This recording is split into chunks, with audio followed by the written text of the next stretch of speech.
大家好，今日想推介一個位於帝景峰嘅7座高層 E 單位。呢個單位嘅景觀呢，最主要都係由客廳以至主人套房都係望向呢個會所嘅內園景。業主就整咗個開放式嘅廚房喺度啦，咁佢全部雪櫃啊、焗爐都做晒嵌入式嘅。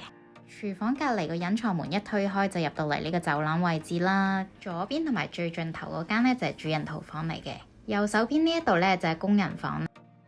姐姐房對面呢，就有個隱藏門係一個儲物間。左邊第一間呢，就係業主囡囡嘅睡房。我真係好中意一間房呢，入邊有晒書櫃啦、衣櫃啦，仲有放到張床啦，同埋書台喺度。全部嘅衣櫃啦、書台啦，用晒一致性嘅米白色，完全係放大咗呢間房嘅實用性。而對面客廁呢，就主要用淋浴間設計，係明廁嚟嘅。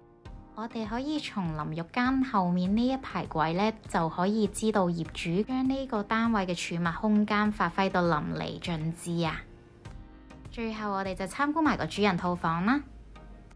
一入到單位，左邊已經有個到頂嘅書櫃，咁我哋望到成個單位呢，都係統一用上呢個柚木地板嚟嘅，成個感覺好 warm。咁我哋睇到啦，佢都係好舒服嘅，望翻呢個會所內園景。再遠少少呢，就可以望到帝景台一帶嘅。